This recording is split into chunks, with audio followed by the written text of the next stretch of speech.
What's up, Facebook, Instagram, LinkedIn, YouTube, TikTok world? What's up? What's up? What's up, man? It's good to see you guys. Happy holidays. Hope you guys are having a great holiday season. In Texas right now, in Dallas, I always like to do this.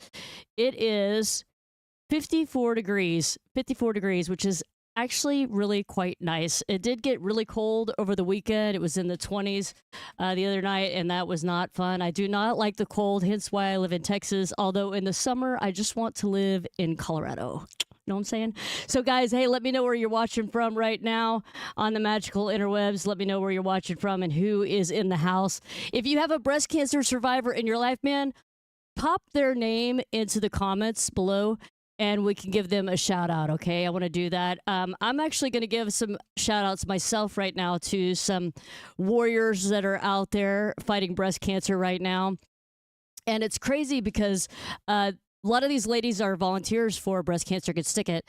Some of them had breast cancer before and they had a recurrence recently. Some of them were just diagnosed and some of them have been diagnosed for some time now.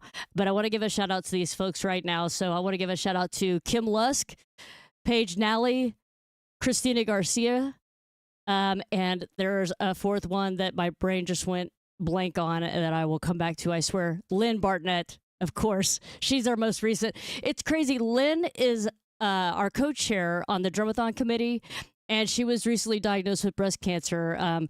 She posted that she's probably the most overqualified person to be diagnosed with breast cancer. And I told her, I was like, yeah, it's kind of like a fireman's house catching on fire or something. It's crazy. So please put up prayers for these ladies. Again, Christina, Paige, Lynn, and Kim, all dear friends of mine who are warriors, kicking some breast cancer booty. So let me know in the comments who I can give a shout out to. I know Colin is here. Colin, what's up? I'm going to give a shout out to Lori right now.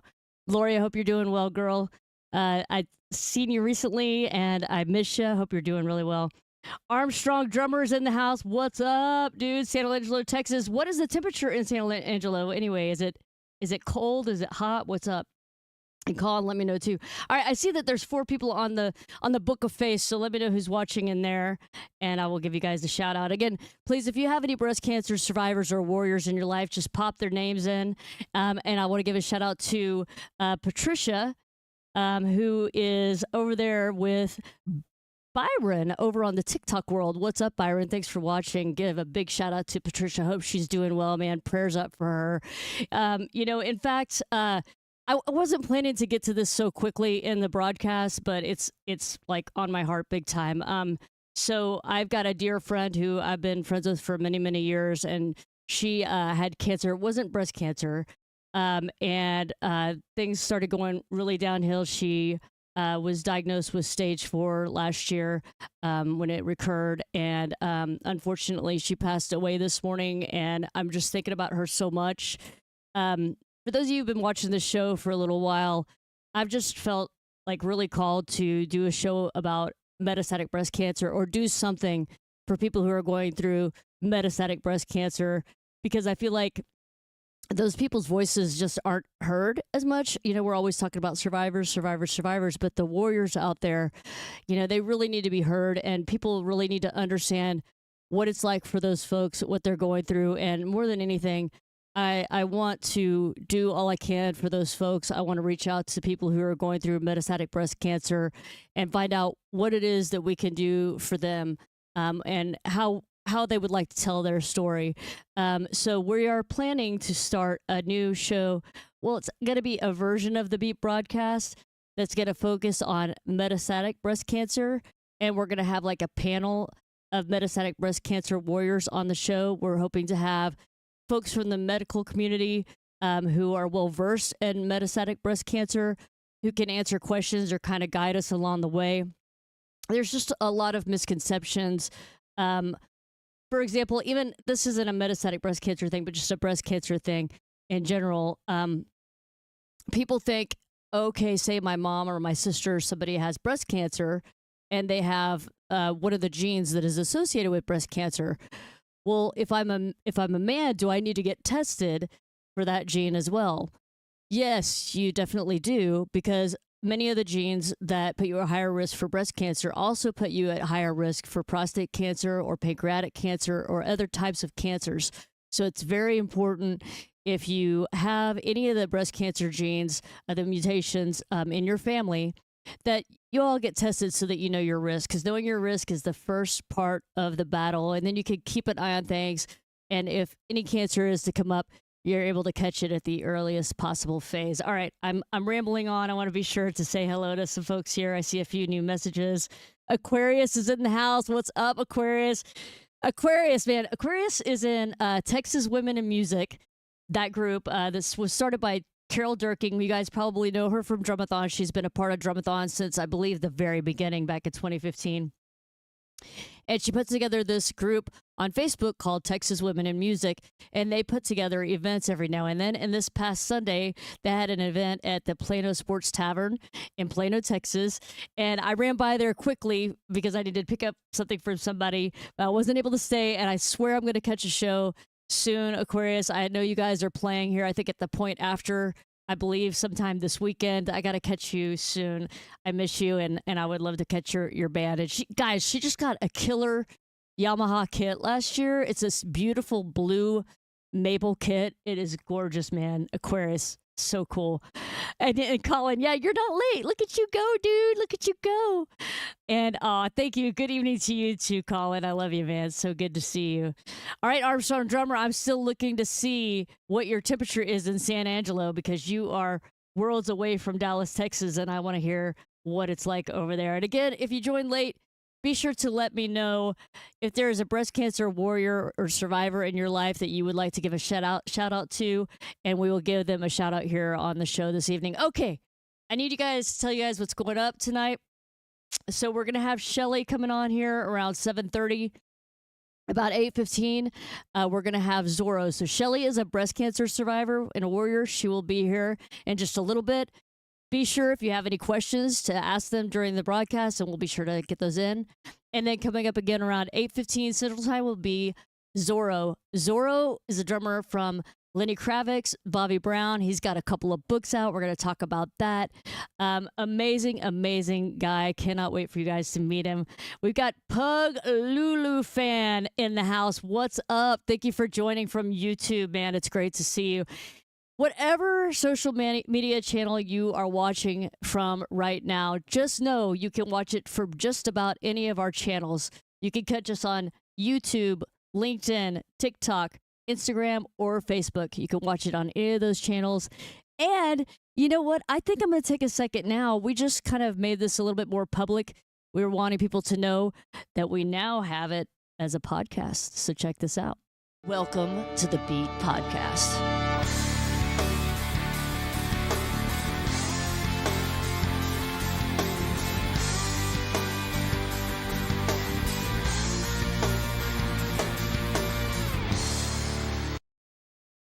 That's right, guys. We're on Apple Podcasts and Spotify. Yes. So if you miss a broadcast, you can listen to it while you're driving down the road anytime. And also, all these broadcasts, except for on TikTok, are available for replay, so you can watch them. I think is Instagram available for replay too? It doesn't show as a reel? No. No dice on the Instagram, but on Facebook and YouTube, you can catch the replays there. If you're watching live right now, let me know. Okay, I got somebody here. Aquarius is giving a shout out to Michelle Case Piper. Michelle Case Piper, breast cancer warrior out there. Girl, we're putting prayers up for you right now, Michelle. Hang in there. Please reach out to us if there's anything we could do for you, okay? We love all you guys out there. We know you guys are fighting really hard, and we want you to know that we're fighting for you too, okay? Let's see. We got somebody else here saying hello, hello. Okay, Saturday. Aquarius' show is on Saturday at the Point After. If you're in the Dallas-Fort Worth area, be sure to catch Aquarius and the All-Stars over at Point After. I believe that's in Flower Mound, so you'll have to remind me of that as well, Aquarius. But again, we're planning to start this show next year regarding metastatic breast cancer. We'll really get to dive into that conversation. It's also going to be broadcast on all the different social media channels and through our podcasts on Apple Podcasts and Spotify. So be sure to tune in for that. If you know of a metastatic breast cancer warrior out there, please put them in touch with me. That would be awesome. We would love to meet with them. Again, we really just feel led to do something for this particular community, and would love to talk to them, get their opinions on things, possibly have them on the show and whatnot. Aquarius says, yes, Flower Mound, point after Aquarius in the All-Stars Saturday night. Katie's in the house. What's up, Katie? Katie says, prayers. Dr. Carfey bringing hope in the fight against HIV. All right. That's awesome. That's awesome. Thanks for letting us know, Katie. That's really cool. Appreciate that so much. If you're watching from any of the social media channels, please be sure to give us a shout out here. And we will give you a shout out. All right. Just checking to make sure I'm not missing anything in the house here. All right, guys. So it's Christmas, right? It's the holiday season, and we have several drum videos up on our YouTube channel that were Christmas videos, and I want you guys to go check them out. And here's what I want you to do is after the broadcast tonight, go to your YouTube channel, find the 3 drum videos that are for Christmas, and like your favorite one, all right? Go and like your favorite one, and I want to see which one has the most likes in the next 24 hours so I can see which one is your favorite. And then I'm going to plan to do hopefully another drum video this year for Christmas. I haven't done one in a couple of years, and I would really love to do that. So maybe we'll find some time between now and next week. I don't know. I'm looking at Izzy. She's here today. Producer Izzy in the house. And I need her to kind of like crack the whip every now and then. So maybe she'll get me to do that next week. That would be super cool. All right. I'm going to spin another little thing here for you guys. I want y'all to check this out too. We've got a lot of opportunities where we can be helping people together. So I want you to check this out too. What if you could change a life for the cost of your daily coffee? By giving up just 1 coffee a month, you could provide hope and support to breast cancer survivors. Your $5 monthly donation helps fund treatment, research, trials, and mammograms. Sign up now at breastcancercanstickit.org.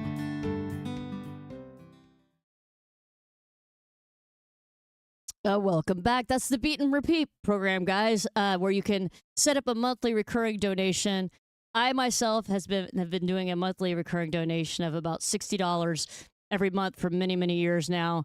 Super easy. You just sign up for it.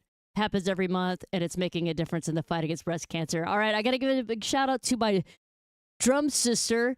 Mandy is in the house. What's up, Mandy? What's going on, dude? Good to see you. Aquarius says, point after North Flower Mound, 9 p.m. to 1 a.m. this Saturday night. Aquarius and the All-Stars are playing, so be sure to check that out. All right, guys. Again, just a little programming update. Here at about 7:30, we're going to have Shelli. She's a warrior who's going to be joining us to talk about her journey through breast cancer. And then coming up about 8:15, we're going to have Zoro. Zoro is based out of Nashville, Tennessee.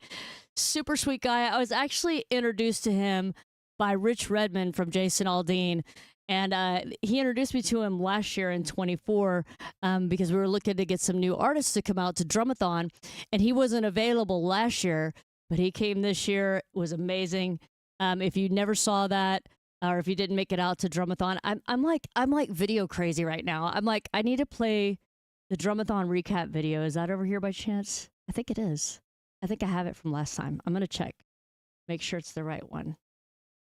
Yeah, it looks like I have the right one. I'm gonna risk it for the biscuit and see what happens. So this is Drumathon. So if you are from out of state, you can come in town for this. We always have hotel deals. We do this event annually. Next year, we're going to be holding our first ever Nashville Drumathon. So that's going to be amazing. But this right here is going to give you a glimpse into the spirit of Drumathon. This is from Drumathon 2025, presented by Lexus Box Garden at Legacy Hall in association with Roland. So check this out. I want to hear what you think about this too. Just comment like crazy. Brandon Hogg's in the house. What? Brandon Hogg is in the house, people. Just like Pink Guitar Player in the house. All right, check this out, this recap video right here. Some of, Brandon had something to do with this. He was the teleprompter guy at Drumathon. So, Brandon, you rock, dude. All right, check this out. Drumathon recap 2025.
Pretty cool, right, man? Drumathon 2025 was amazing. And Mandy, I saw your comment there. She's like, Drumathon 2025 was so much fun. That was her first year coming out, man. We've gotten a lot more women involved over the years, thanks to Beat Keepers, Drummer Girls United. Has been very cool.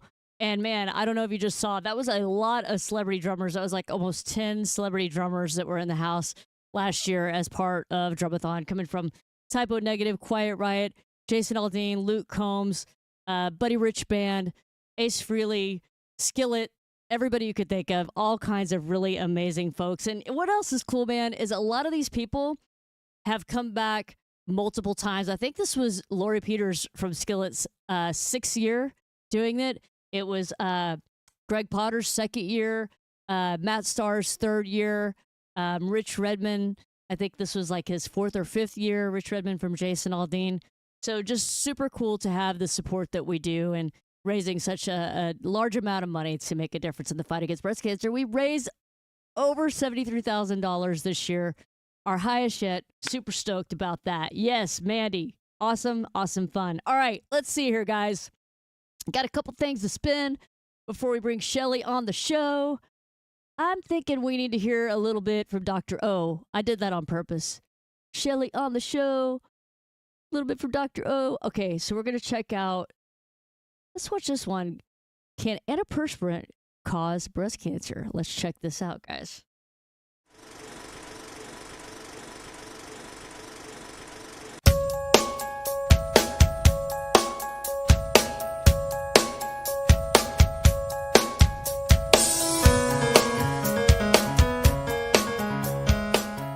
Well, let's debunk another myth that using an antiperspirant, particularly an aluminum-based antiperspirant, could cause breast cancer, particularly when women are shaving their underarms and there's absorption of the antiperspirant and the aluminum through the skin up into the lymph nodes, for example. Does this raise our risk of breast cancer?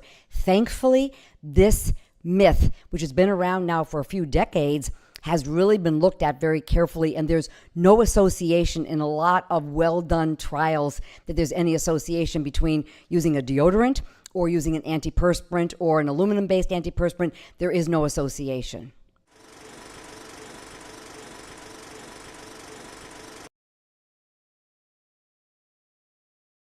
Check it out. There's this killer new way to help raise funds for breast cancer can stick it by shopping at Kroger. Simply sign into your Kroger account online, then go into Community Rewards on the left-hand side. From there, search for Breast Cancer Can Stick It, then select Enroll. That's right, you shop, Kroger donates. Enroll with Breast Cancer Can Stick It today.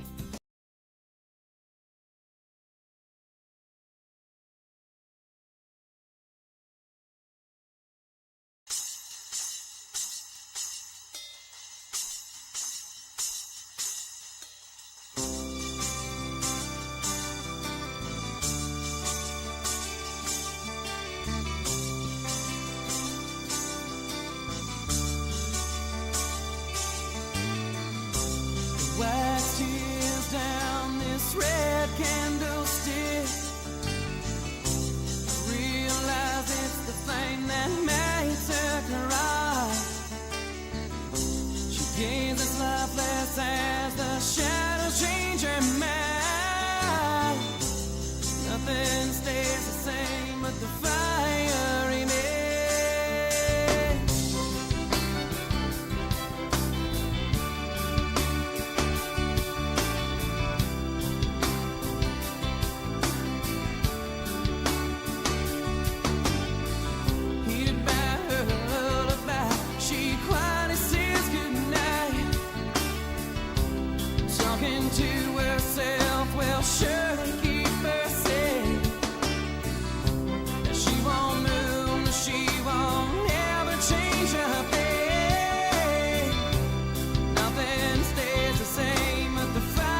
talking to herself will surely keep her safe. She won't move, she won't ever change a thing. Nothing stays the same, but the fire remains. And the fire remains. And the fire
Welcome back, everybody. Thank you for being here today. That was a little thing that I wanted to spin for you guys. It was weird when I was diagnosed with breast cancer, and after I had my double mastectomy, I started taking pictures, like with my hand up in the air and pointing the camera down to show my hair and my chest, and then I just kind of started doing it at a certain frequency to the point of where I was like, I could make like a collage of this to show, the years of going through recovering from breast cancer surgery and treatment and all that, and just kind of kept doing. I still even do it to this day.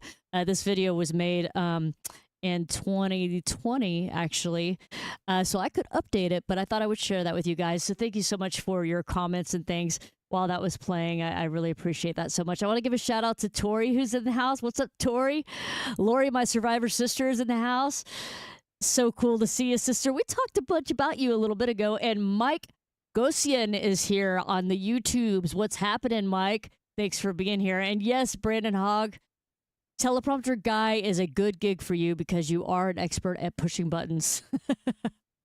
That's very, very true. All right, guys, so we're about to have on our first guest of the evening. I'm going to get her on here in just a second. Okay, guys, hold on. Hang tight. Be cool. Everything's cool, man. Everything's cool. Get her moved around just a little bit. Let's see. Sorry, guys. 1 second. Oh, there. I'm almost there. I've almost got her. We're getting her situated on the screen. Little technical glitch, but we're going to be cool, man. All right. It's time to introduce you to Shelli. How are you doing, Shelli? I'm doing great. Thank you, April. It's good to see you tonight, man. Thanks for being here. My pleasure. Thank you for the opportunity. We were just talking on break that we've known each other for a very long time. You want to tell everybody that story? Yes. 2011 was when my breast cancer story began.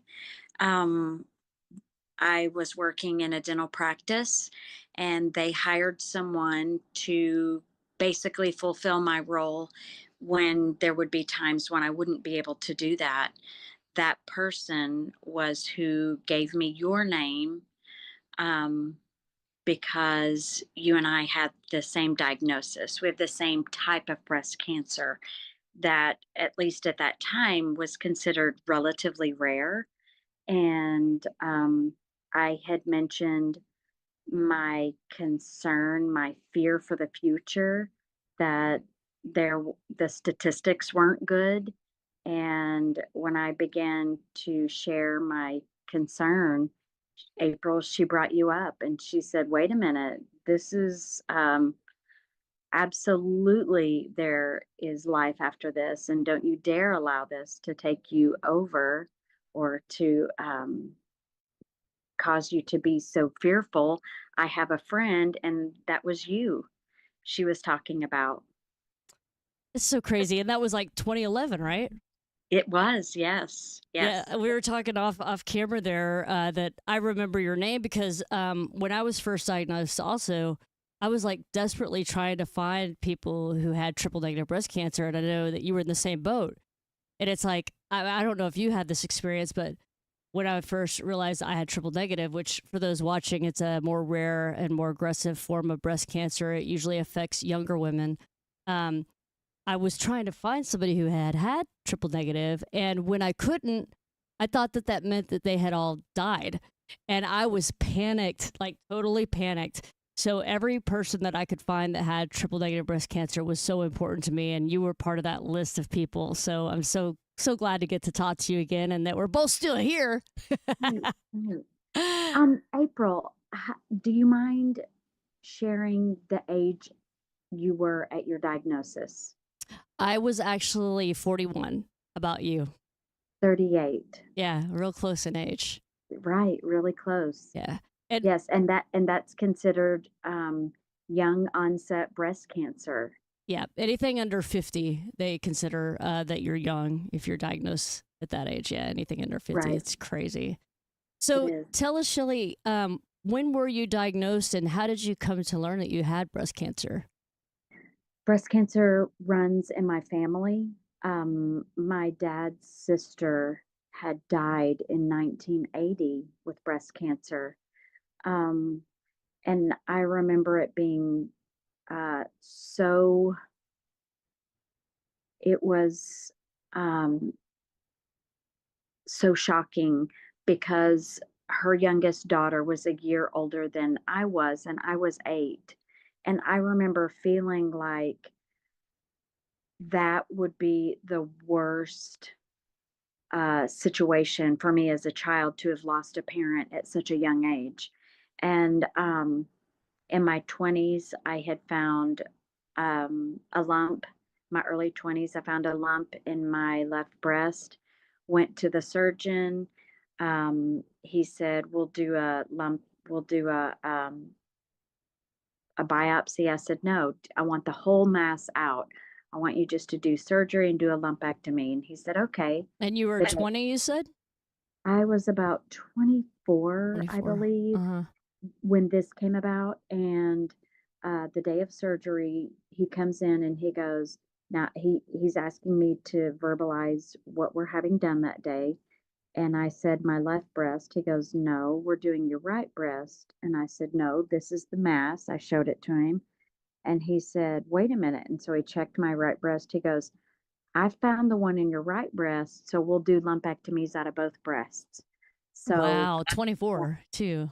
4, yes. So, it was always very, um, hot hot it was a hot topic within our family, and it was on my dad's side. I had always been told breast cancer is passed on the mother's side, not the dad's. And, however, since we knew of the history with my aunt and my dad's aunts, both of them had had breast cancer, um, way back in the 60s, and they had one breast removed at a time and it came back in the other breast. So they ended up having a double breast surgery, just pardon me, at different times. Um, so all the girls in our family had been told you need to stay on top of what your breast anatomy is.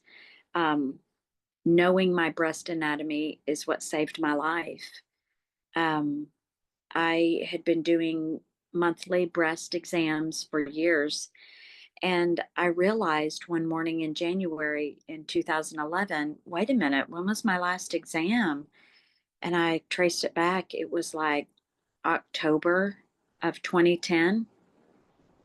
So I proceeded to start doing my breast exam, and right away I found a mass in my right breast, and it was large. It was different than anything I'd ever felt. I had fibrocystic tissue, and that's what the um, tissue returned when I was 24, is that they were just fibrocystic tissue masses in my breast. Yeah, I was going to ask you that, so if they said if it was benign, and so it was benign when it was tested and removed, and when you were 24, but it was fibrocystic breast, fibro, fibrocysts, I did. fibrocystic breast. There's a correct word for it. I'm just not using it because I'm having decaf right now. But but yeah, I was just gonna say that if you have fibrocystic breasts, that does put you at higher risk of breast cancer. And Yes, so it's really important that if you do realize you have fibrocystic breasts, that you get checked regularly. So absolutely. So I immediately, um, you know, when you find a mass and then, it comes to fruition that there is something to be concerned about, lots of things kind of, at least for me, time stamped in my brain. I know the date. It was MLK Day in 2011. It was on a Monday. I believe it was the 17th. Um, it just kind of has, it's indelible. Um, I vacillated, do I tell anybody? Do I call my OB-GYN? I'm kind of trying to figure this out. And I called my OB-GYN and said, "Hey, I need to get in. I have found something in my breast of concern." That was a Monday. They got me in on Friday. Um, I went in, noticed right away that my OB-GYN had a surgical scrub cap on, and I could tell she didn't seem to have hair. And she had had beautiful, dark, thick, luscious hair. And I said, "Wait a minute, what's up with you?" And she said, "I have just finished up my radiation from having breast cancer." And so it is something that she has been very passionate about. And she immediately said, "Okay, I'm going to get you set up." She told me what to expect. She told me if I had any questions to call her back from my having my biopsy. Um, they Right away, I went in, had imaging. The same day they did an ultrasound. Um, then, boom, boom, you go in shortly after I had the biopsy done. Um, when I went to have the biopsy done, I took my dad's other sister and my dad's mom with me.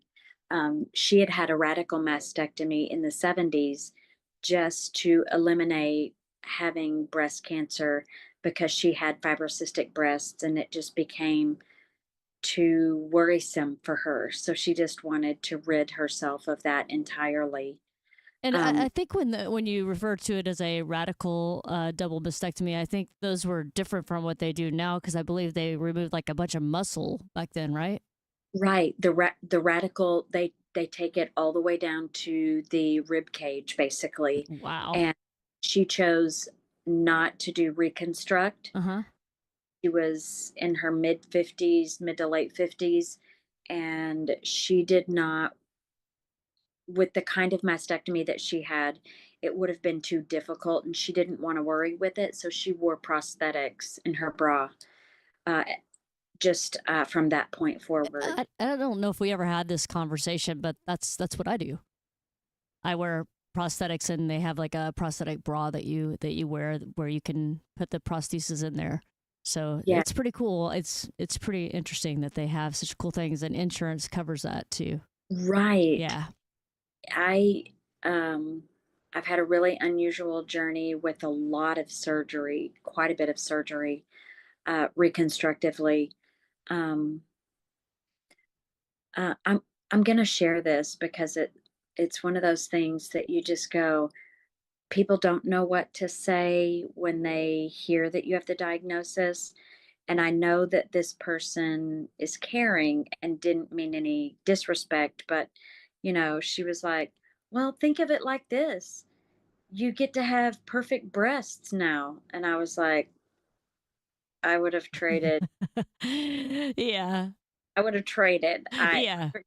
not of it wasn't even on my radar of Right. anything Right. about. It's funny because I mean, that is a common thing for people to say either to a person who's having a double mastectomy with reconstruction, or I actually do know of some people that are like, I'm taking advantage of this. I'm gonna get me some new boobs, and they just kind of fixate on that. I think it's a lot of times it's just a matter of how you deal with the different things and how each person kind of perceives things and what their focus needs to be at that moment in time. Mhm. But yeah, I think you're right. It's like, yeah, no man, I'd rather not have the new boobs Mhm. and just Yeah, deal with I'll no take old cancer. boobs, old healthy boobs, Yeah, right? yeah, yeah. Old healthy boobs would be Yeah, awesome. Yeah, yeah, totally. exactly. I don't know, April, if I have shared this with you, but I have an identical twin sister. I don't think you have told me. That's so cool. And so from the very beginning, I approached her and I said, "Please, we have the same OB-GYN we have for 20 plus years." And I went to her and I said, "Whatever you do, please do a prophylactic mastectomy. Please be preemptive. Please don't wait. Um, I don't want to lose you." Oh gosh. Well, did she do that? And did you do the genetic testing and were you positive for some of the genes or? The last time that we had testing done, she did, like 4 or 5 years later, do the prophylactic mastectomy. The defining moment that helped her to see it differently, she felt like it was barbaric. If she did not have actual disease, doing the surgery felt like swatting flies with, um, A uh hatchet. exactly. Yeah, yeah. She was like, "Why would I disfigure my body if there's not a reason?"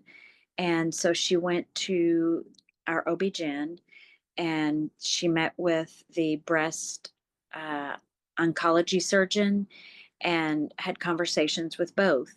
And the OB-GYN explained, if I could go to my patients who developed cancer and I could say, look, you're at a high risk, why don't you do the preventive?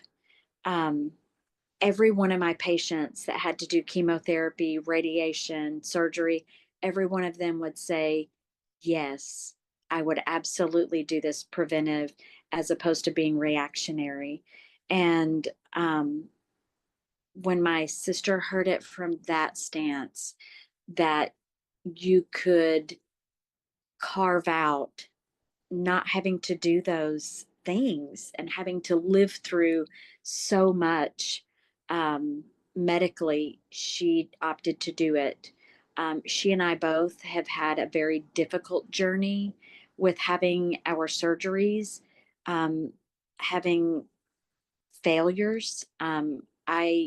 From the very beginning, my breasts were, one was higher than the other, and it was very, um, visually disturbing. So if I wore something that was strapless, it would be so Oh no. um, just slanted that Mm. you couldn't help but stare. And I had several surgeries to try to correct it, and it just was not going to be corrected. All right. Uh, then in 2019, they went to exchange my implants and my radiated side developed staph, and that was the end of 2019. Oh my gosh. I still wasn't healed and developed staph on that side, Hmm. and in 2020 had to have that implant removed, and they kept me bound for quite some time, and I had to wear a prosthetic on that side. When I went back to start discussing having my breast restored, it was revealed that I would have to have fat grafting of my live tissue transplanted with extensive surgery where they said they would have to do the pap flap and deep flap. Um, and for people who are unaware, that's where they take your low belly, uh, the blood supply, and the fat and create a breast, and then wedges of tissue from under your buttocks and with the blood supply and create the other breast. Um, that is, in fact, what I had to have. It was like 12 hours worth of My surgery. gosh. Um, it I was in ICU for 2 days. Um, the next morning, they had electrodes in the breast that was my radiated side because they removed that external tissue and used my belly. So, like, 2/3 of that right breast is my belly. Um, but it wasn't getting good blood supply, so they had to take me back into surgery the next day to establish blood flow to that breast. Um, it You're in a complete compression garment, um, from your breast down to your ankles, and it is you're cinched in and zipped in. It's like leggings Uh-huh. that Yeah. it comes up under your breast, and then you're wearing a compression bra, and you just have a tiny hole that you go potty in. Oh my Very gosh. interesting. Um, I think I was in the hospital for a week and then went home and was home 2 days, and the back of my leg started to open up, and um, I do this really exciting thing called dehissing, which means, basically I just open up everywhere in all of my surgery sites. Um, that was a long ordeal. I Anyway, have to ask you, like, Shelly, yeah, I mean, and I don't normally ask this of people, but I feel like we go way back and I yeah. feel comfortable asking you, was there any point where you were just like, screw this? I'll just go flat. Like, do you regret your decision, or how are you feeling about it No, now? I feel I'm on the fence. My, to be really honest, having breast cancer has pissed me off. Well, Right. sure. Yeah. It, Yeah. Yeah. I it, think that's solid, man. yeah, Yeah. it made me angry. And Yeah. so what I wanted to do, and I still feel like I still feel this on such a deep level, and that is, um, this has changed me, and I want everyone to know your life can be changed Uh-huh. like this too, Yeah. because I don't want it. I want to demystify. I want to just rip the shroud off of it that this is real, and all women, all men and women, because it is it knows no gender. So you should be very aware. And what I wanted to do is, like you said, not reach store. I wanted to be able to walk around without a shirt on, for people to have to deal with me. You know what? This is me. This is who I am. And I am not ashamed. I'm not, you need to know your life too can be changed. Right. And This is reality because yeah, yeah, people don't see that. They might see pictures every now and then, and they might think that you're being too in your face or something, yeah, walking around like that. But then in reality, it's like, hey, look, I'm a person too, and this is what I went through, and I wear my scars proudly. Right. right. Now, I will say, I don't know about your audience, but um, I'm a little bit R-rated, but I'm going to keep this very Thank G. you. Mhm. Keep Thank you this for very doing G. that.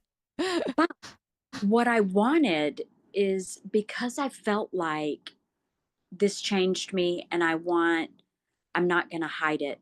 I wanted not to do, I wanted to be able to take my shirt off in public and have breasts. And I felt like if I did not do nipple reconstruction, that in essence would be, I'm not classified as being nude. Um, and I want you to know because I am so direct. I was at the State Fair of Texas, and I was going to prove it to my husband that it would be within my rights to change my top in the middle of the state fair without going to the bathroom to shield everyone. And and he was like, I don't think you can do that. Please don't. Please don't. And my children were with me. And like I said, I'm very direct. So what I did was I flagged a police officer and I said, look, this is my situation. I want you to just envision this. It's a young police officer and it's an older police officer. And so as I'm Are they telling the both? Are they story, both men? both men, Okay, okay. both men. I got it And pictured. I'm there. yeah. And so I'm just like laying it on the line. Look, ABC, this is what I want to do. Essentially, if women are wearing tassels, they are considered in the right to walk around without a top on. So I want to know if I change my shirt right here, would I be arrested? And the young guy was horrified. The old guy was like, I got this. He goes, well, the truth is, I, I said, I asked if I would get a ticket. He said, no, I you don't. would. Because from what I know, you can walk around topless. I thought, I thought there wasn't a law against it. I think it's What just. Go ahead though. he told me is he said, actually, it's not a ticketable offense. However, if someone is offended, That's then right. Yep. then you can be arrested. Right. And okay, someone else's perception defines whether or not I get arrested. Yes. Yep. Yep. And so, Well, that's like if somebody walked around with a shirt on that had an F-bomb on it or something, and they were somewhere, I don't know, at a kid's school or something, then they could be like, hey, we're offended by that, get out of here kind of thing. yeah, So, right. but anyway, go ahead. So what So ended it up was- happening? I got to know. I know. So what happened is I went to the bathroom and changed my shirt in private. Oh man.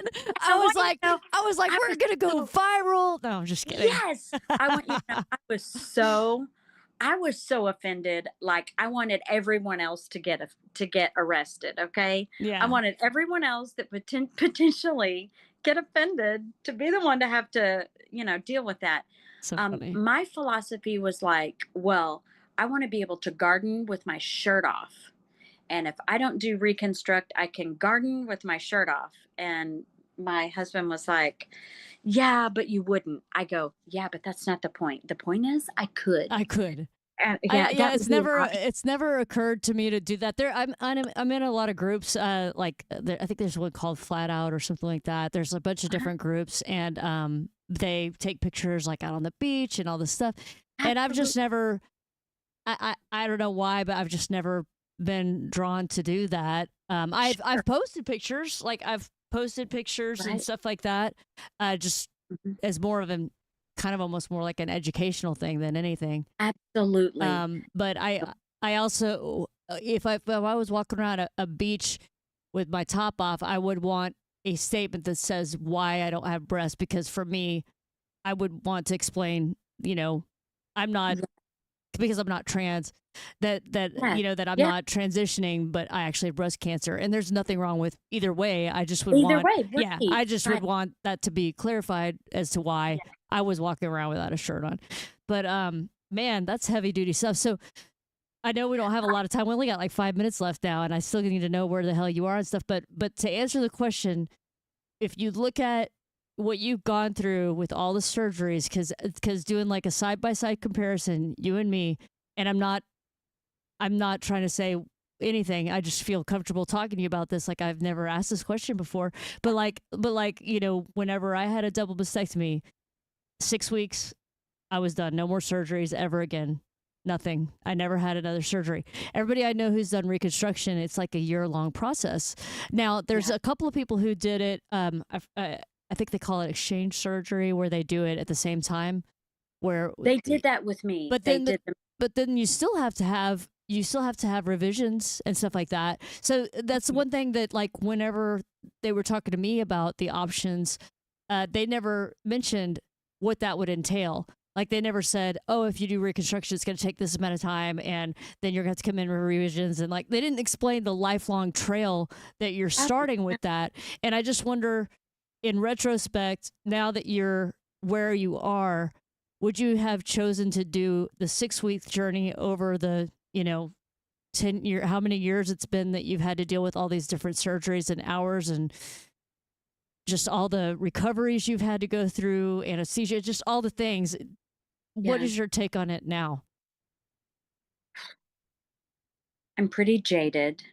Um, I had surgery this past June. I had nipple reconstruct and they exchanged implants. I had implants placed again in November of last year because after all of these things, I had gastric sleeve. And then after gastric sleeve, my breasts were, uh, the one on the right is my cancer breast. That's my outer belly. And I've always called that the Christian because she's always stayed in place. And then the one on the left, Yeah. they opened up the breast and they sutured those grafts down.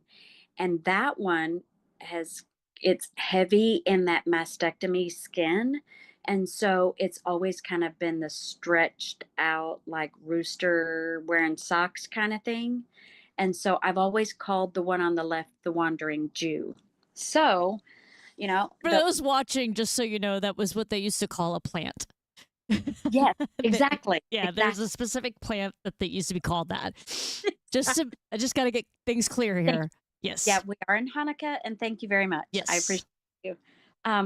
So, I mean, I have recently, in having that surgery where they took my belly, you no longer have a belly button. They do a tummy tuck. And so when I went in to do the nipple reconstruct, I said, oh, hey, while we're here, can we do a belly button reconstruct? And so I've had my belly button reconstructed. So that's kind of Oh my weird. gosh, yeah. I've never even heard of that. I would miss my belly button. Yeah, I feel like. I've been told that I was a lizard and that, you're not really human. Where's your belly button? And I was like, I never thought about that. Yes, I need it. Yeah. Yes, I need it. Oh my God, what happened? Right. Anyway, in the end, what I do want to come back with and what I want to tell everyone is that the aunt that passed away, the daughter that she had that was 9 at the time, she developed cancer the year after I had it, and she had 2 different other kinds of breast cancer. And so it was really important to me to go to her and share all my experiences and cheer her on and tell her, you're going to be able to do this. I promise you, if I can do it, you can do it. And she told me in the end, my encouragement helped her so much and be mentally and psychologically, emotionally prepared for that journey. So, it runs in my family. Our breast cancer map is insane. She has a mutation that I don't know if I have because I need to get my genetic testing redone. So I am cancer free, have been for 14 years. Woohoo! Yeah, baby. That's so Yeah. awesome. I'm 15, so it's like you got diagnosed not quite a year after me, but we're just that's so cool, man. Congratulations. That's Thank so you. awesome. Thank you for all that you do for the cause. Thank you so much for so much knowledge and humor and vivacious spirit to this. Shelli, thank you. You make this world a better place. Oh I really my gosh, thank you so much. It means My so much to pleasure. me to have you here after all these years and just so cool. I know we were going to have you on the triple negative breast cancer broadcast earlier in the year, and we'll definitely get you onto one of those because that's a important topic when we could stick to that. Like we'll really dive into triple negative breast cancer. But man, this was such a good conversation, Shelli. Yeah. I appreciate you so much. And be sure to let your friends know that this will be available on replay on YouTube and Facebook. And we're also going to put it up on our podcast, Apple Podcasts, and Spotify, so you can check it out there. Phenomenal. I All right. cannot wait. Thank you so much, April, for this opportunity. You bet. Let's stay in touch, okay? Thank you. Bye-bye. See you. Bye. All right, everybody, give it up for our friend Shelli. So amazing. What a great story, man. I was like all ready for her to go topless at the state fair, and it didn't happen, but that's okay. That's okay. Next time. All right, guys, I'm gonna play a little something here for y'all. Let's see. I got my story here. We talked about it a little bit, but I'll go ahead and share this. If there's people who are watching right now who aren't aware of my story, here's a little bit of background.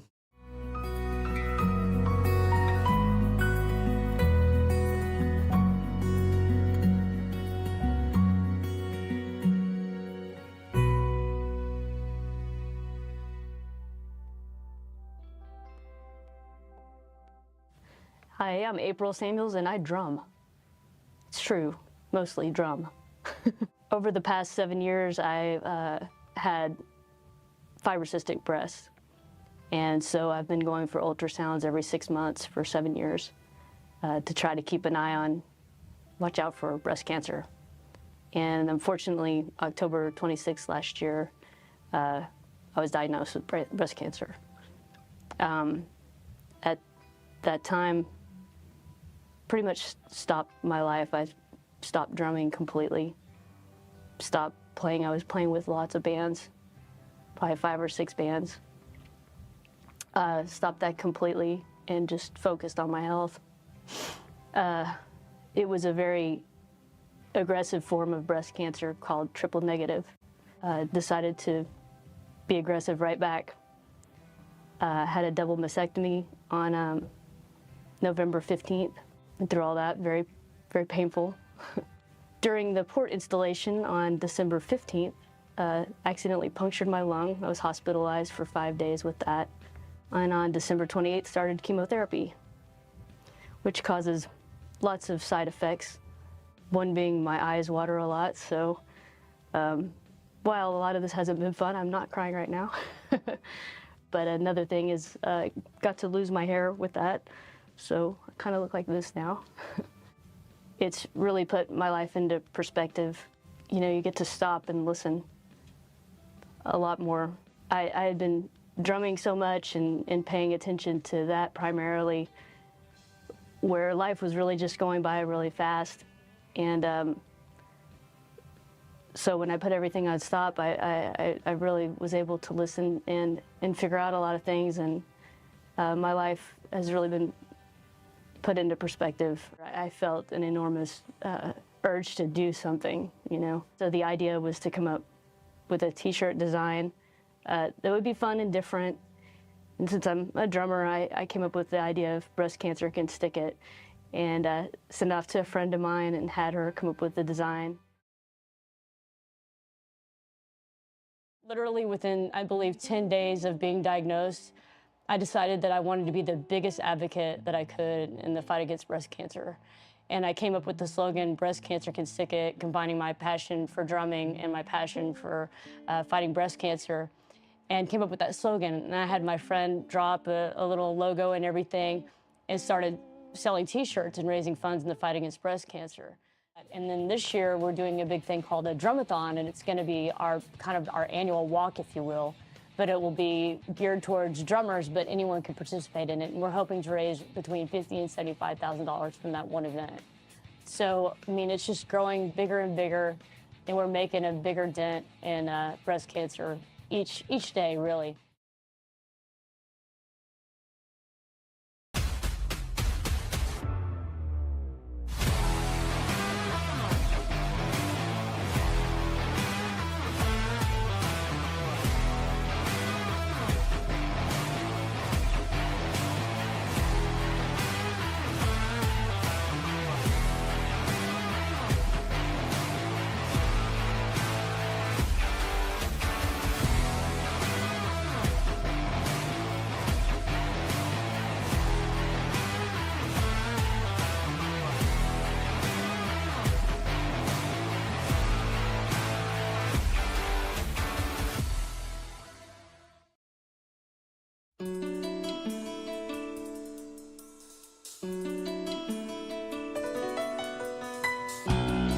Hi, my name is Athena Jauno. Hi, I'm Bill Fenton. My name is Chip Heller. My name is Christy Joe.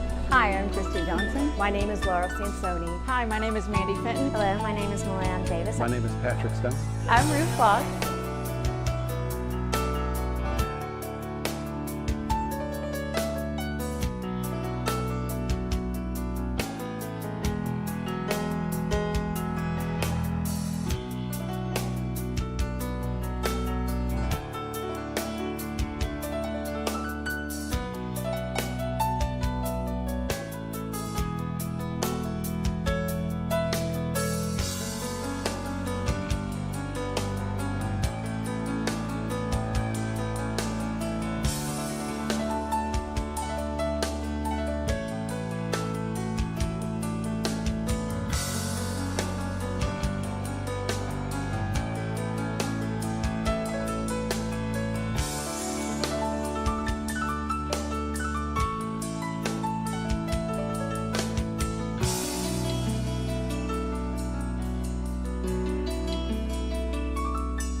Hey, everybody, welcome back. We are ready for our next guest of the evening. Super excited to have here on the show my friend and soon to be yours, Zoro is in the house. What's up, Zoro? How are you? What's going on, April? How you doing? I'm good, man. I threw you like right into the fire. I was like, okay, we got like 30 seconds. I didn't give you any time to think, but I was like, you're here, I'm here. Let's cook it, man. I was born ready. Yes. I'm always ready, always prepared. That's awesome. Thank you so much, man. It's great to see you again, and thanks again for being a part of Drumathon 2025. It was so much fun, man. I had a blast. That was really a joyful, pleasurable experience, and it was fun hanging with all the great drummers and friends and colleagues and people that I hadn't met before, other great drummers I hadn't met. And of course, you did a fabulous job at putting the whole event together. It was so well organized and so smooth, and it was just perfect. And the weather was outstanding that day in Dallas too. Oh, it really was. And man, thanks for that. But God, man, it takes a village. And I'm just really blessed to have some amazing people around us. And, you know, it's cool to hear from you that you thought it was super smooth because that was our first year at this new venue. And you never know what's going to happen, you know, when you got a new venue. And so I'm really glad that it went smooth for you. So I know for Yeah. me it did too. It was fantastic, and I just think what you're doing there with the whole thing, it was really awesome to be included, to be a part of it, and it felt really fulfilling to use my gift to make a difference in a different arena that I'm not normally in. So, thanks for inviting me to be a part of that.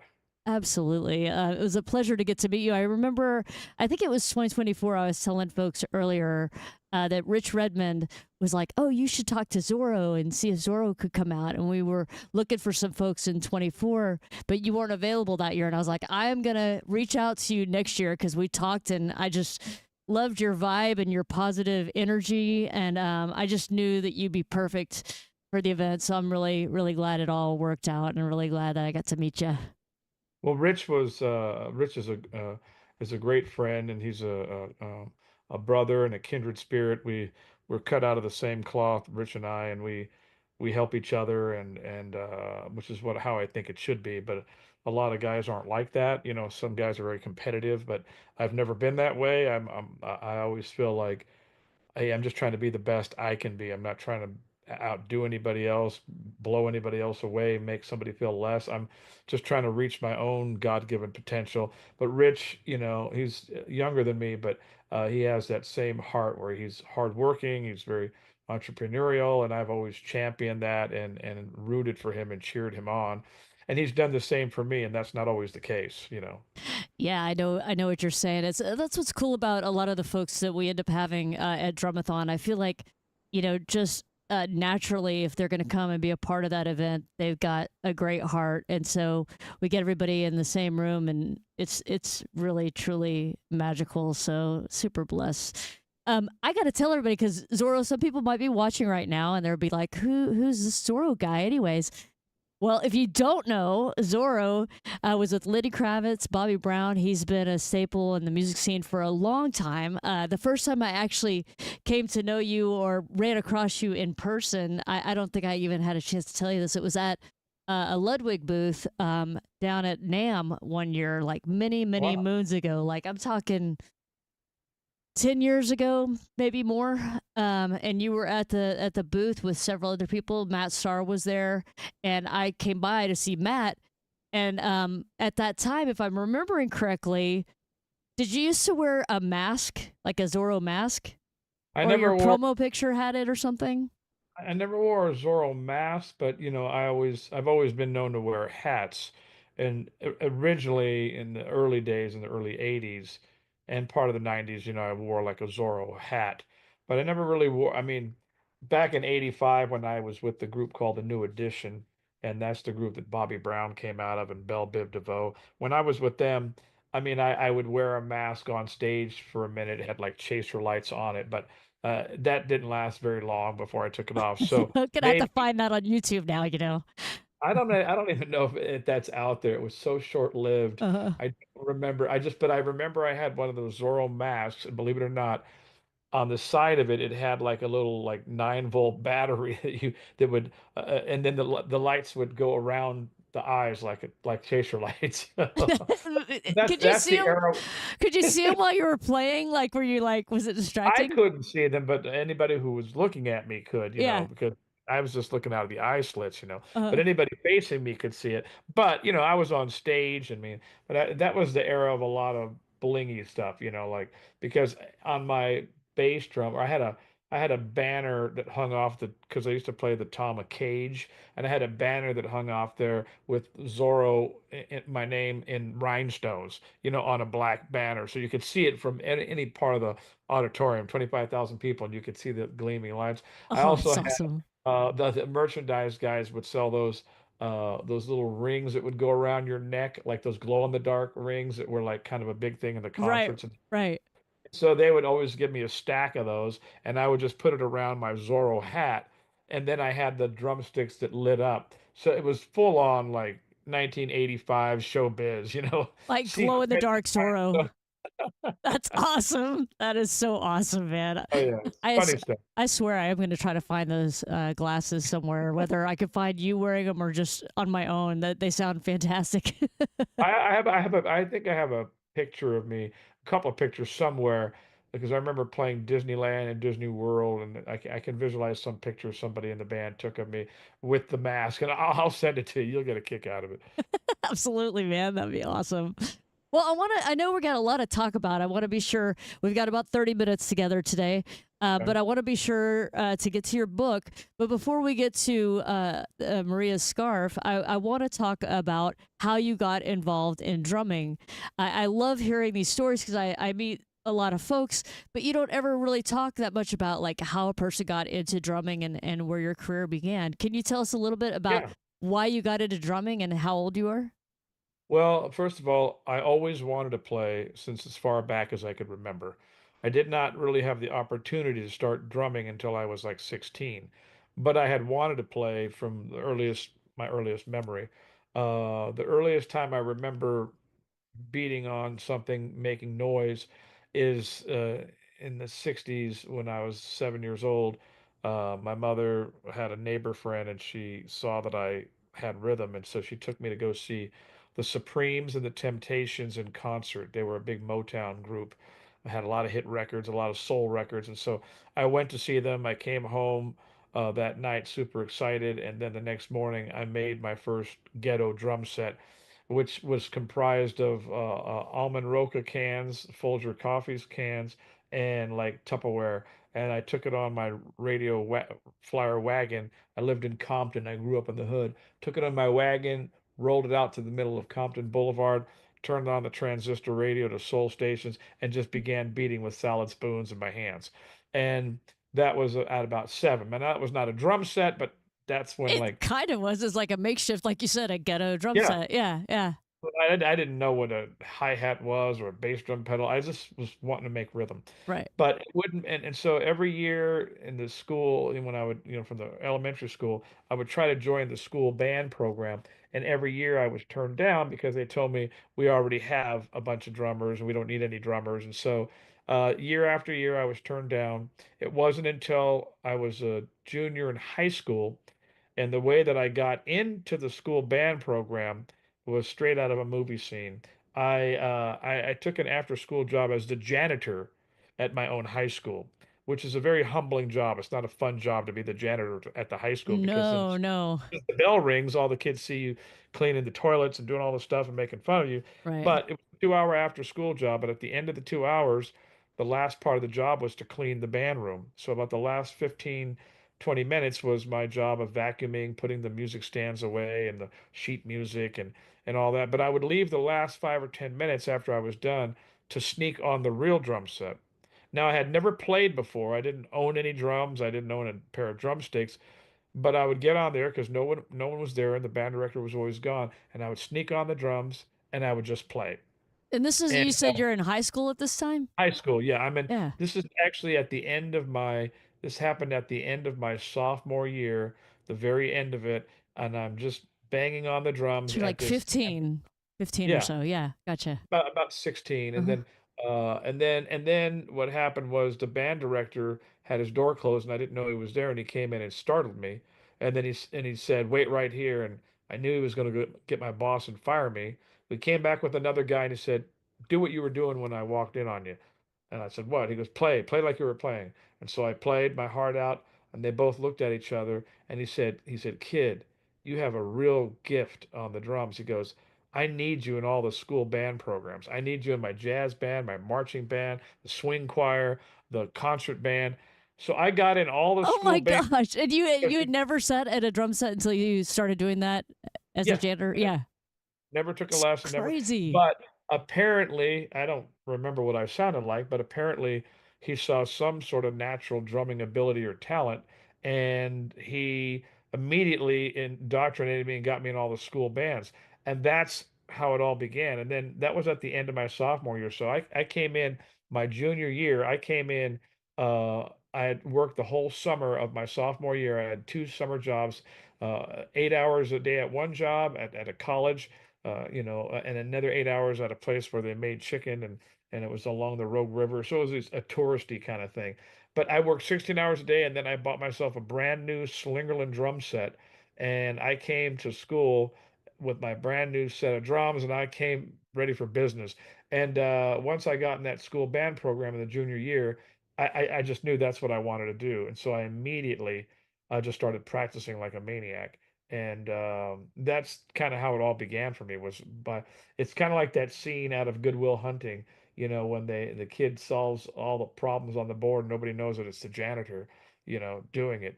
But anyway, I don't know anyone else who started that way, but it's a very unique um, thing that happened to me. Yeah, that is insane, man. It's so cool because I mean, you must have had, like you said, just this natural ability for playing to be able to just do something like that, and they right away want you to be in all these different bands. I mean, people would beg for that opportunity, and then it's just handed to you just out of your sheer natural ability, which is so cool, man.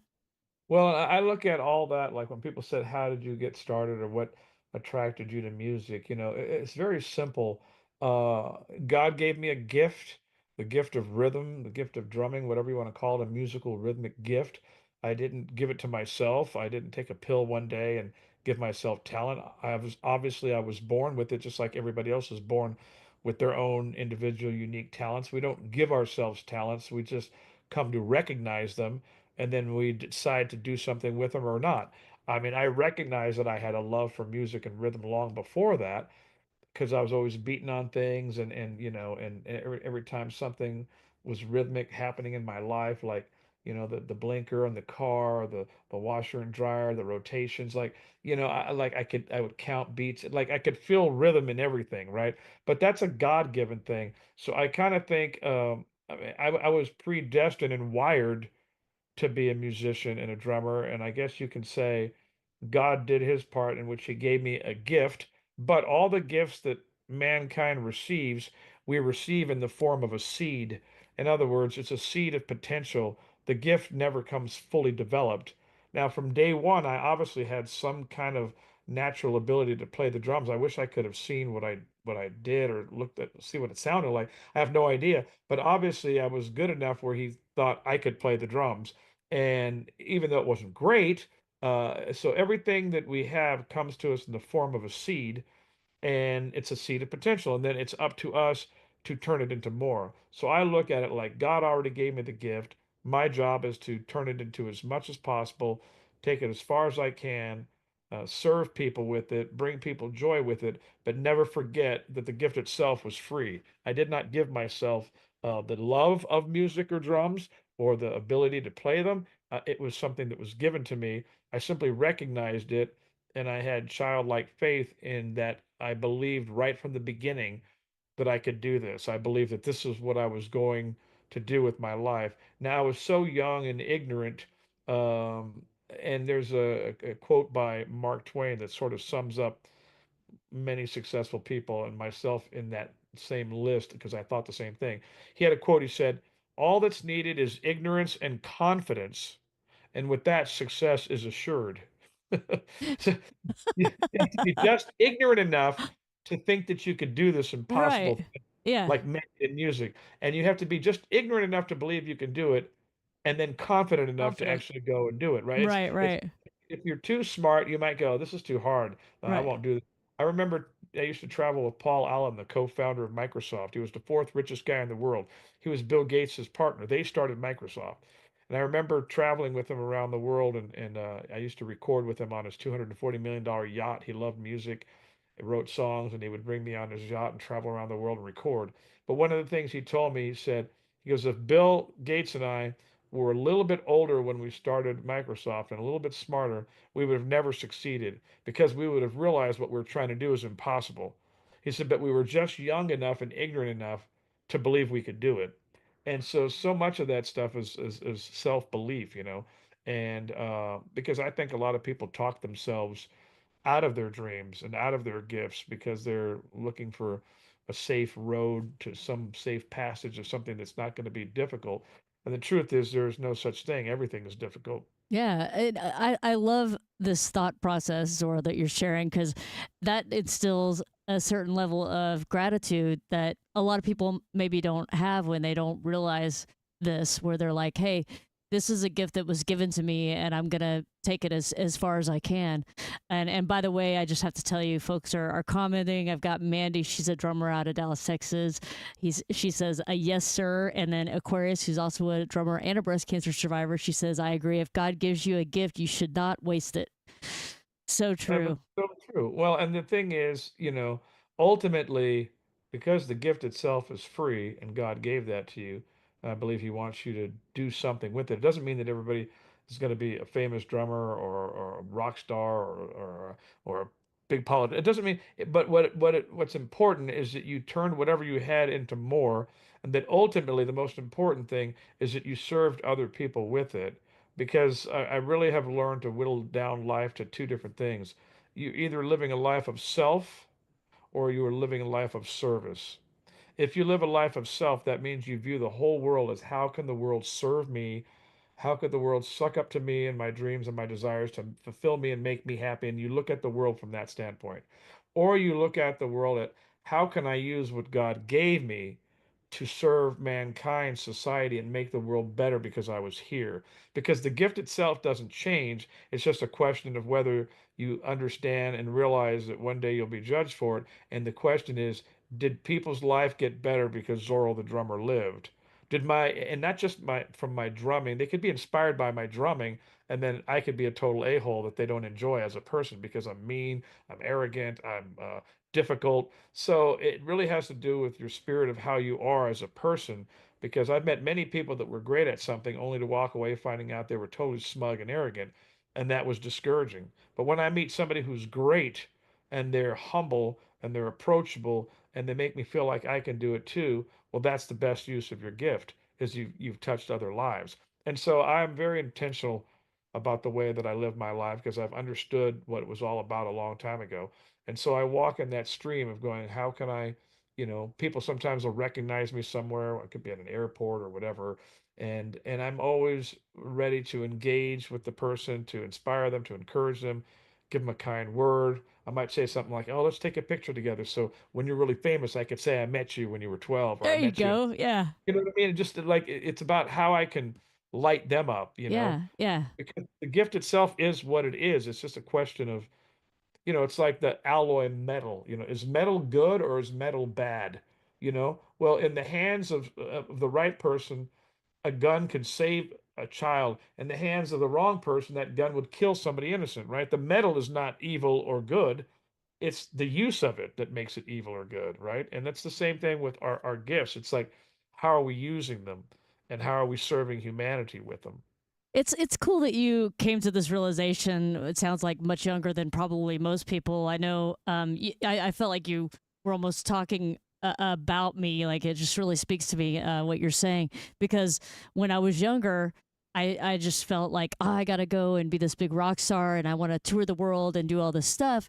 And then as I got older, I was like, what is this drumming thing about? Like I felt that there was a purpose to it, and I thought it was to go play the world and be this rock star. And then when I got diagnosed with breast cancer, I had this moment of clarity that was like, you're supposed to use your drumming to help fight breast cancer and help people. And as soon as I got that calling, Zoro, I remember it like it was you know, a bat against my head. It just came down as clear as day. And I was like, this is what my life is for. This is what my life is about. And I just put all my energy and effort into that. And you're right, I was just stupid enough to think I could do the things And to look what you did. to the It's extent amazing. that we could, and got enough people behind it. And it's just such a wonderful thing when you do come to that realization in your life. And I hope everybody who's listening right now can really kind of reflect and look and see what is that gift that you have, and what can you be doing to serve people, because it is such a wonderful way to live, to serve people like you're describing. What could be better than making the world a better place, you know? It's the only thing that gives you, most people are missing in their life a purpose. Even I know many, many rich, famous people, and I know some of the most powerful people in the world, and none of that stuff will bring you joy if it's not living out the purpose of it, right? So you can be a famous actor, but if it's all a journey of self, well, you've never met one self-centered, selfish person that was happy. We only find happiness, or rather fulfillment, because happiness is fleeting. You could be happy one minute and sad the next, right? You can't really pursue happiness because it's elusive. You can't hang on to it. What you can pursue is purpose, and purpose gives you a reason to get up every day, a reason to live, because it's bigger than you. It's bigger than selfish people are never satisfied, because God created every creature that He made. They find their identity in serving. You do not find your identity in anything else. You may be famous athlete, you may be a famous actor, famous writer, but if you did not find your purpose in doing that, and it was just a journey of self, you'll self implode or self destruct, and you'll be unhappy. So the purpose is in serving other people with it, and that looks different in every person's life. Again, if you're called to be a writer, then your job is to write. It doesn't matter if you write a New York Times best-selling book or that's not the point. The point is that you write something that's fulfilling and then other people get to partake of what you wrote. I don't control what happens after I give my best effort to something. I've given my God wired me with like five gifts: a drumming gift, a speaking gift, a teaching gift, a writing gift, and an encouragement gift. I'm an encourager. So those are my five gifts. They're all in the area of communication, and somehow I'm communicating something, right? And so, usually you develop the first one. It's like sometimes people start off being an actor and they realize they got a Jones and a love for producing or directing or screenwriting or whatever. And you usually show diligence in one area, and then you delve into another, into another, into another. But the whole point is once I do my best work, I have no control over what happens to it. Like I've written I first wrote four award-winning drum books. They were on the history of R&B drumming. They're called The Commandments of R&B Drumming. I spent years working on that. And by the way, everything that I've done in my life, the drumming, the speaking, the teaching, the writing, were things I was compelled to do, meaning I would have done them anyway if nobody paid me or nobody hired me or I never got published or I never got a gig. I was going to do it anyway. I wrote my memoir, the Maria Scarf, which is my most recent book. I was going to write that book, and I've been working on that for years and years and years and years. And I would have written it if nobody published it, if no one was going to do anything with it. Life is short.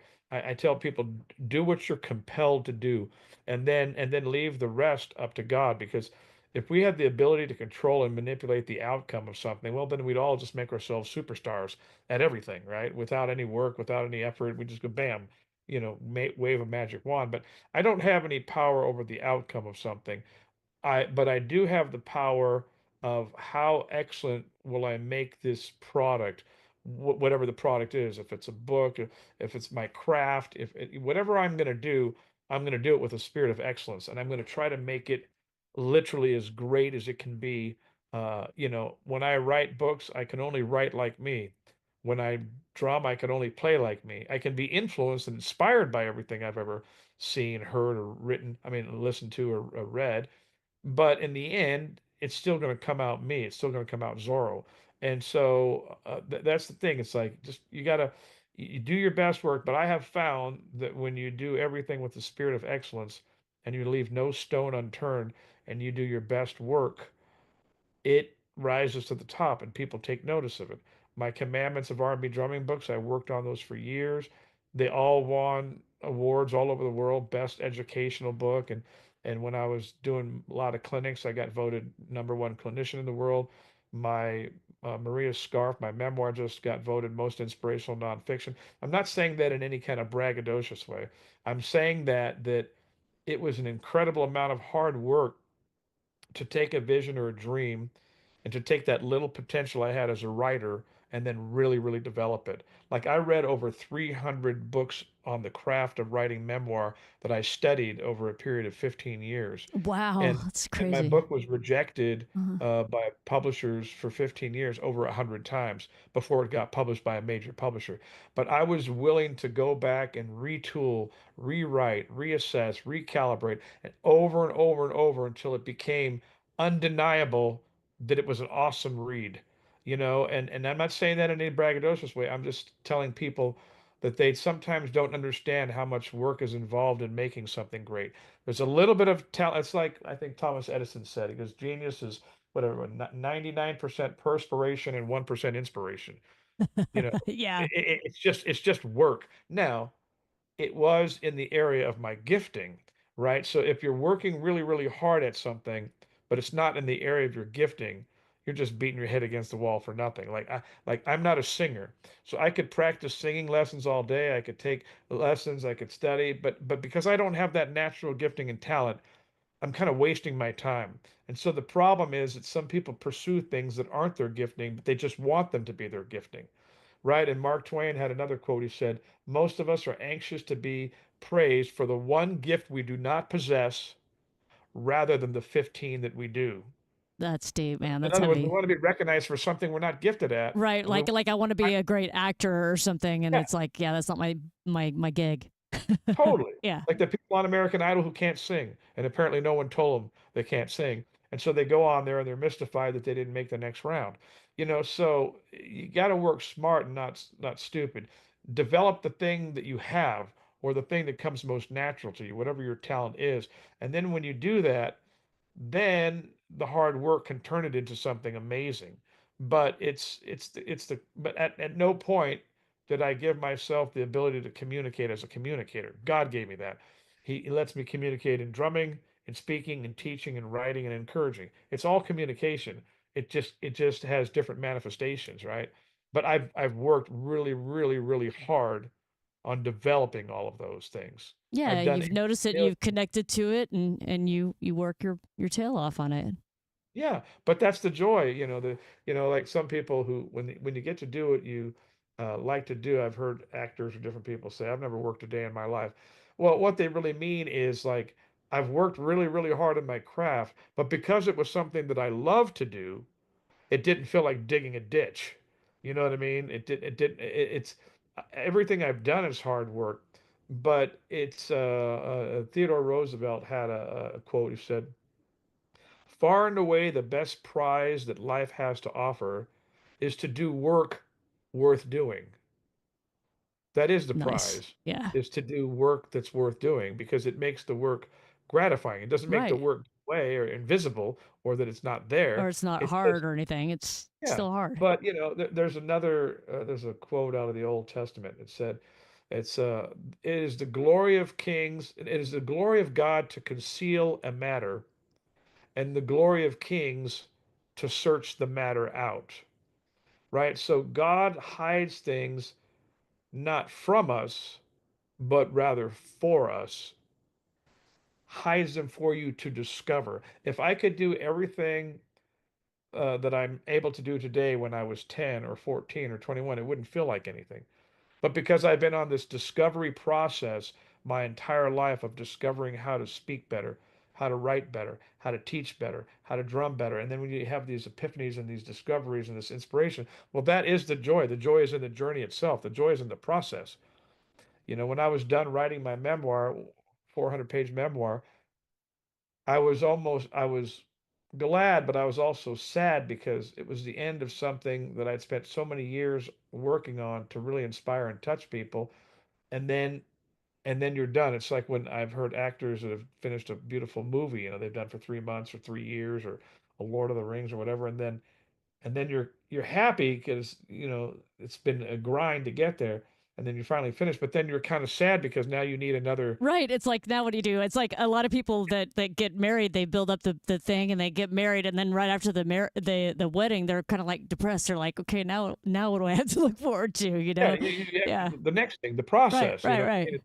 You have to busy yourself with things that are purposeful and that make you want to wake up in the morning. Yeah. Uh, and I'm not saying like there's times in my life where I've had to do things I don't like to do. I've had to do different jobs when I was younger and day jobs, and they weren't gratifying, but they were necessary for me to make the money to pay for my drum lessons or do whatever. Exactly. Yeah. Yeah. Means to the I'm not end. You. knocking anybody who Yeah. has to.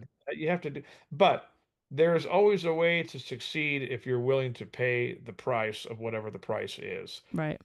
And that price, there's a lot of sacrifice in there. But I felt this way like about writing my memoir. Like people ask me, what was your motivation for writing it? And I said my motivation was to inspire everyone who would read it to not give up because my true life story is like Rocky, Rudy, The Blind Side meets Forrest Gump. I was raised by a single immigrant mother who raised 7 children alone. All our fathers abandoned us. We grew up in Compton in the hood. We moved about 40 times by the time I was in the fourth grade. At one point, we lived in rural Oregon in a car. So my story, my true life story in Maria's Scarf, is the story of a kid going from the slums to the spotlight. It's a story of a kid with a dream and this unbelievable faith and the power of a mother's love and this unbreakable bond of a family. So I thought the best thing I have to offer this world is not my drumming, not my speaking, not my teaching, but the written word of my story because that's something that people can read all over the world who I'll never get to meet. They may never hear me play. They may never hear me speak live. I may never meet them in person.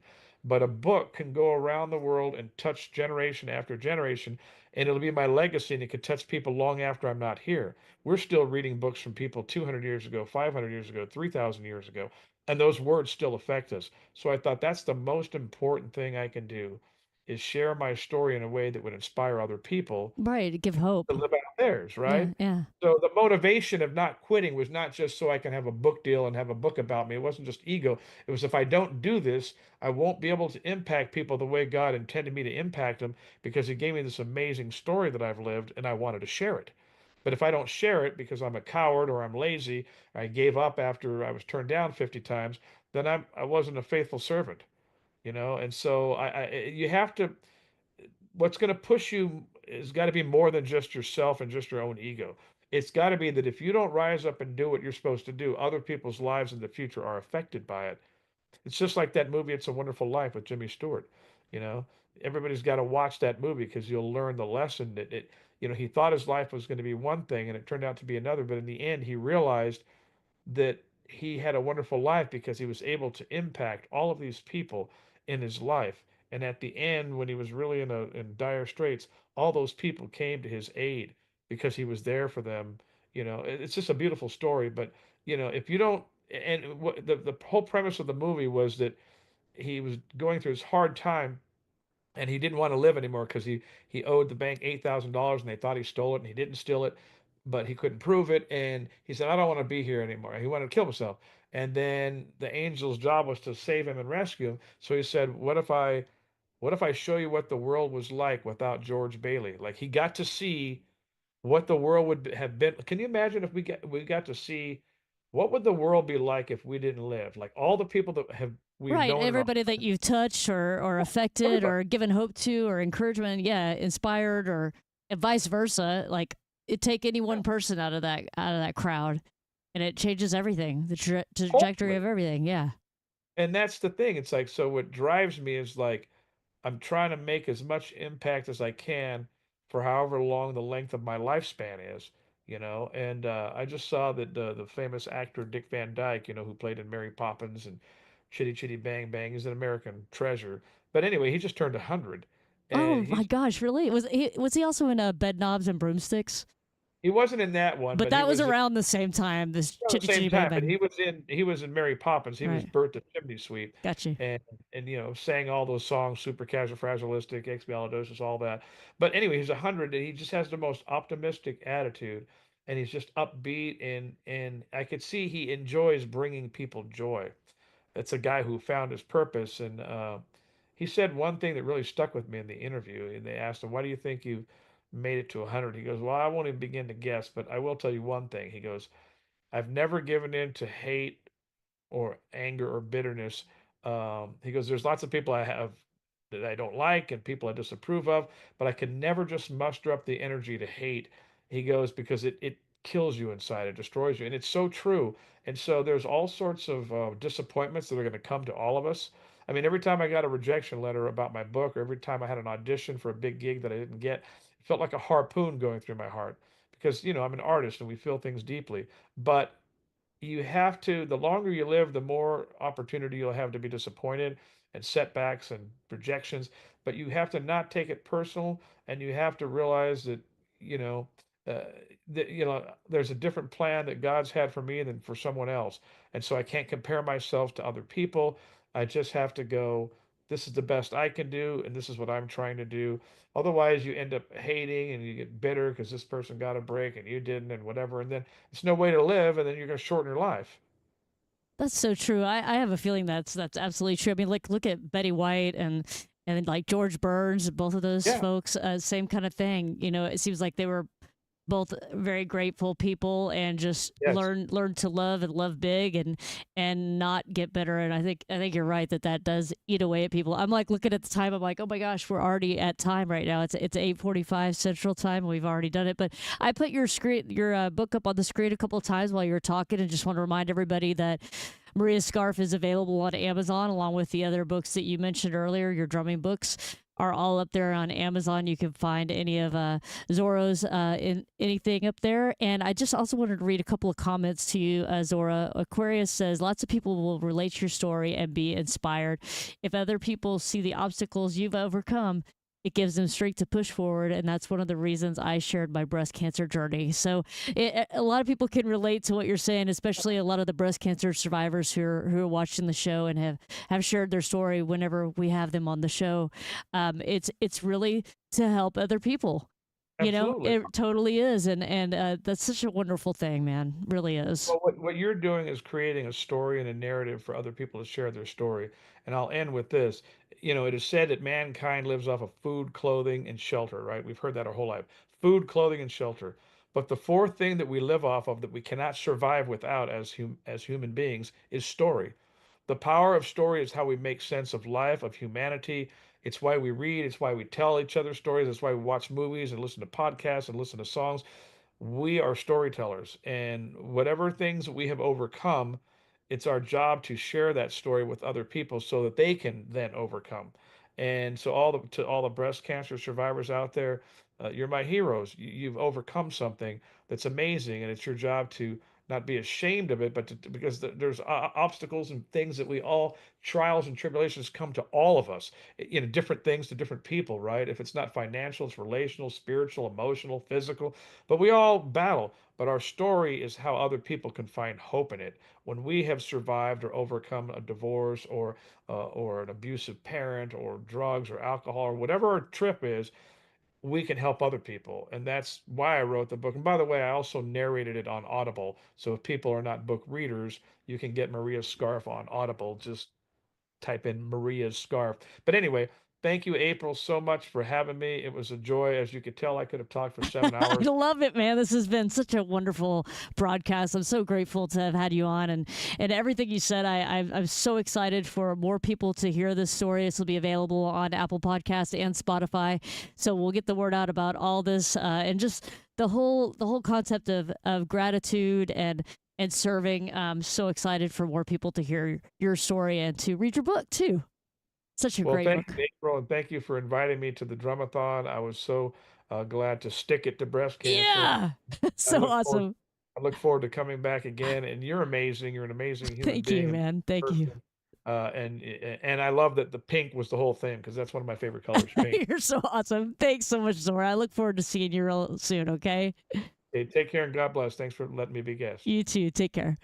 Bye-bye. All right, everybody, give it up for Zoro, man. So amazing to have him on the show this evening. I'm going to spin a couple more videos for you guys real quick, and I'll catch you on the flip side. Welcome to the Beat Podcast.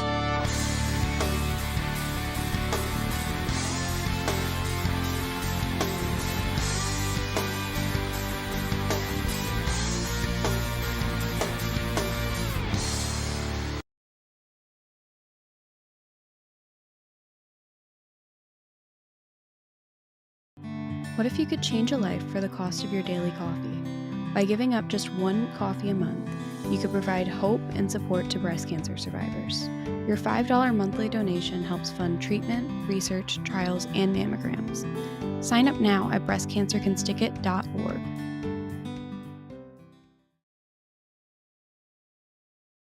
Check it out. There's this killer new way to help raise funds for Breast Cancer Can Stick It by shopping at Kroger.